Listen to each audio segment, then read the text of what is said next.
cerita sejarah di sana. Kami sudah terhubung dengan Pak Didi Iswandi, ini adalah dari Forum Masyarakat Rusunawa Marunda. Nah, ini kalau sebagai warga Jakarta Utara sendiri, bagaimana nih komentarnya terkait dengan hal ini? Selamat pagi Pak Didi. Selamat pagi, Bung Selamat Farid. Apa pagi. kabar? Baik Sehatkah di saya, Pak sana? Didi sehat ya? Alhamdulillah Alhamdulillah, sehat. puasa lancar Pak Didi. Lancar, lancar, Lancar, lancar. lancar. Oke, Pak Didi, Iya. sebagai warga Rusunawa Marunda begitu ya. Tadi kalau misalnya mendengar ada arahan dari PJ Gubernur DKI Jakarta Pak Heru Budi yang ingin bahwa 2025 salah satu yang jadi prioritas adalah pengembangan wisata sejarah di Jakarta Utara. Bagaimana komentar Pak Didi?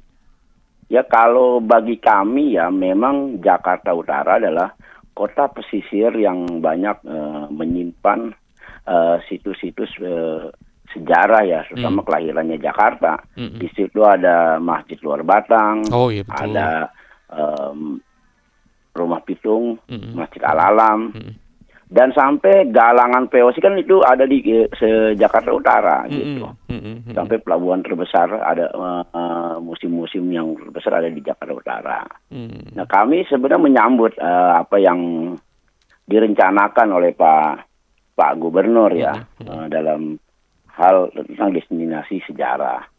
Cuma memang banyak hal yang memang harus harus segera dibenahi kalau memang menjadikan destinasi sejarah, seperti infrastruktur jalannya dan lainnya, sarana dan fasilitas transportasinya memang harus segera dilakukan, karena kita situs sejarah ini kan ini kita lagi selalu bersinggungan dengan kendaraan-kendaraan industri ya. Oh iya betul. Suka tidak suka kayak di Marunda kan Rumah Pitung pasti ada jalan industri. Di Kampung Bandan situ beloknya udah bagaimana kan kayak gitu sih. Banyak kendaraan-kendaraan besar yang lalu lalang di sana begitu iya, ya, Bang Ali ya. memang itu yang harus dipikirkan gitu. Oke. Nah ini terkait dengan sarana tadi jalan di bagian mana yang mungkin perlu untuk segera perbaikan begitu? Kalau menurut kami, karena di Jakarta Utara itu adalah daerah pesisir ya, dari Kamal Muara sampai Marunda yang berbatasan dari Kota Tangerang dengan Kabupaten Bekasi, memang banyak jalan-jalan yang menurut kami memang harus segera diperbaiki. Seperti di Kamal Muara, satu kontainer macet aja, sudah macet semua tuh. Padahal itu ada aktivitas nelayan ya kan. Di Cilincing juga ada aktivitas kampung nelayannya, ada situs sejarah Rumah Pitung. Di Pasar Ikan pas belokannya itu macetnya.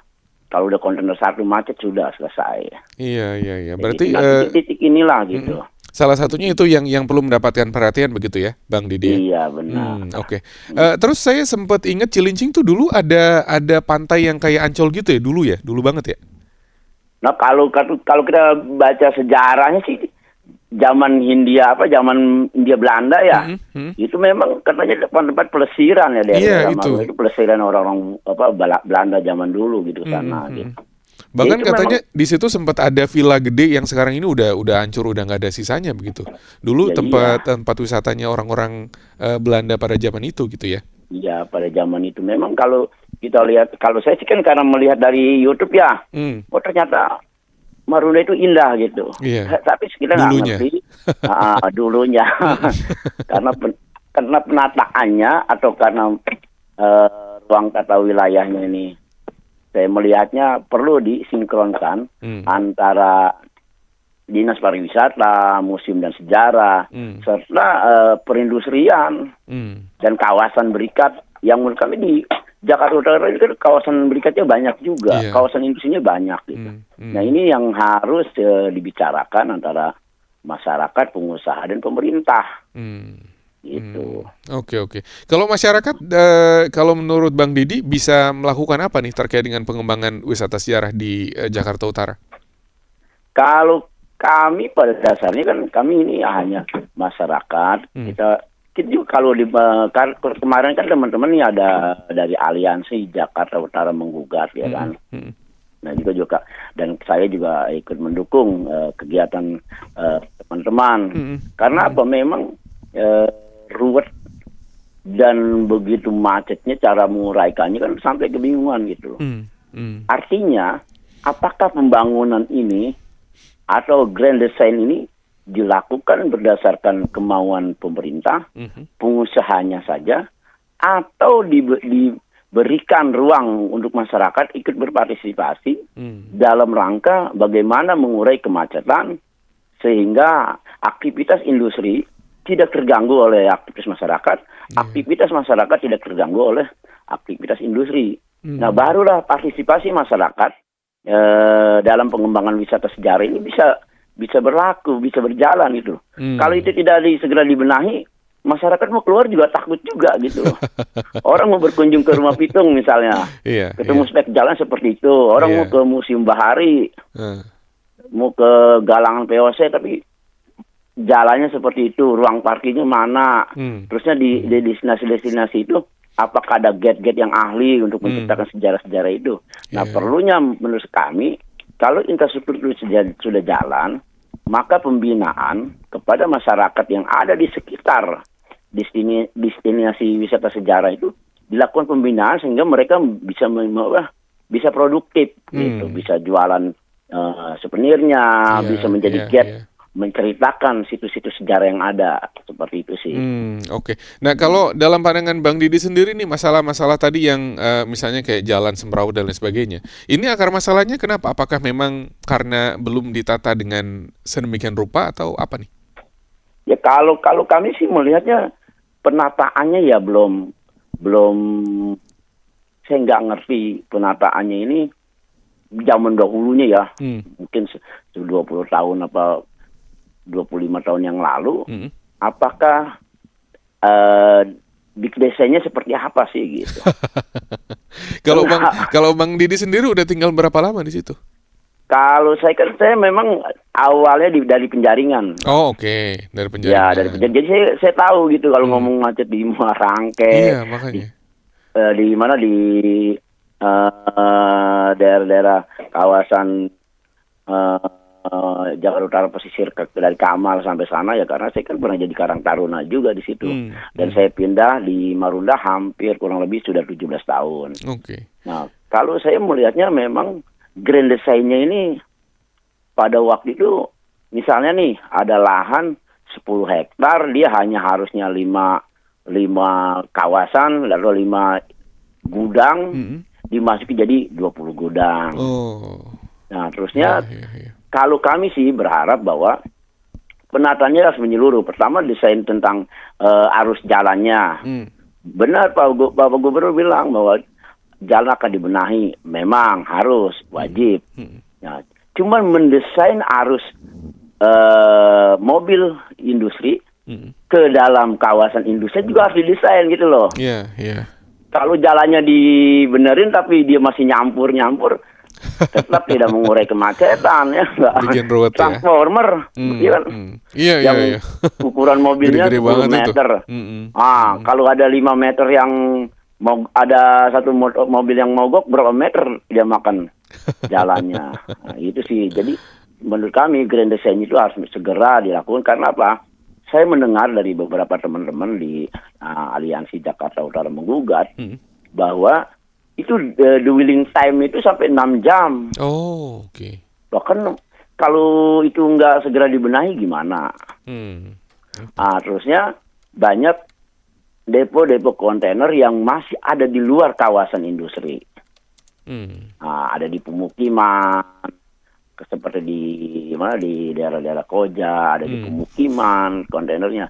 Nah, inilah PR pemerintah sebenarnya antara pemerintah daerah dan pemerintah pusat agar mobil-mobil industri ada di dalam kawasan gitu. Jadi mereka hanya muter di kawasan, terus kalaupun mau keluar dari kawasan dia ada jalur khusus yang dia langsung menuju tempat-tempat dia harus mengirim barang dan lainnya gitu. Pelabuhan gitu-gitu misalnya ya.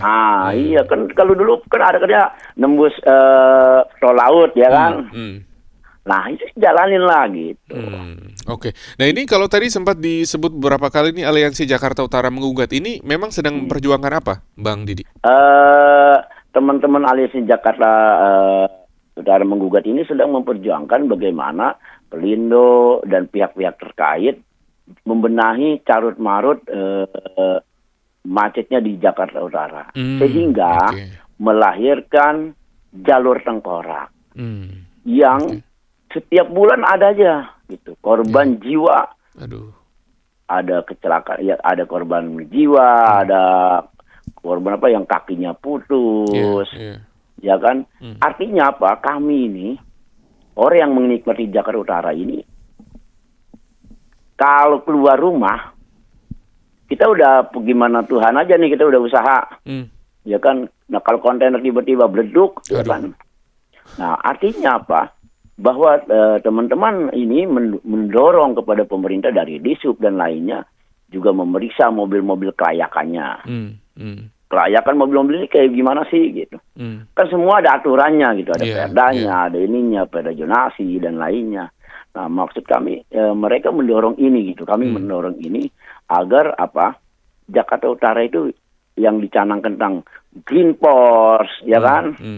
Green Port dan green area itu jalan gitu loh. Apalagi ditambah lagi misi dari Pak PJ Gubernur tentang destinasi wisata sejarah. Sedangkan ini sudah dicanangkan dari zamannya Pak Effendi Anas, Wali Kota Jakarta Utara. Benar nggak? Tentang Pantai Publik di Jakarta Utara, Rumah Pitung, destinasi musim bahari, itu sudah berapa kali, ada kali 10 atau 15 tahun yang lalu sudah dicanangkan ini, tapi grand desainnya nggak dibuat, ya mau gimana kan gitu. Artinya jangan sampai wisata destinasi ini bersinggungan dengan mobil-mobil industri yang nggak ditata juga, sehingga orang mau ke situ takut gitu. Wah ngeri. Coba dah kita kalau ada orang dari luar Jakarta Utara, Jakarta Selatan lah, main ke utara, begitu pulangnya dia cerita sama saya WA. Wah, gue ngeri main ke tempat dulu lagi. Nah,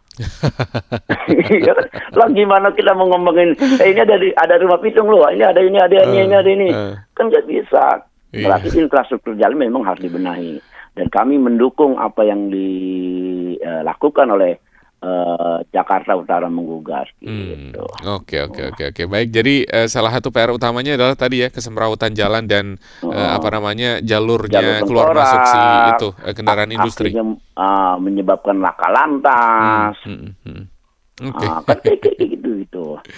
Iya. Baik, terima kasih Bang Didi sudah berbincang bersama dengan kami. Kita tunggu ya kira-kira bagaimana nanti untuk rencananya lagi ini. Nih, Gimana? Kita nambahin bahwa kami berharap kepada Bapak PJ Gubernur, kepada kawasan KBN, ada di sini juga ada KSOP, ada kan pembangunan ini kan bukan wisata sejarah doang ya, ada tanggul laut, juga harus memikirkan tentang kampung nelayan. Oh iya. Karena apa? Jakarta Utara terkenal dengan pesisirnya, terkenal dengan nelayannya.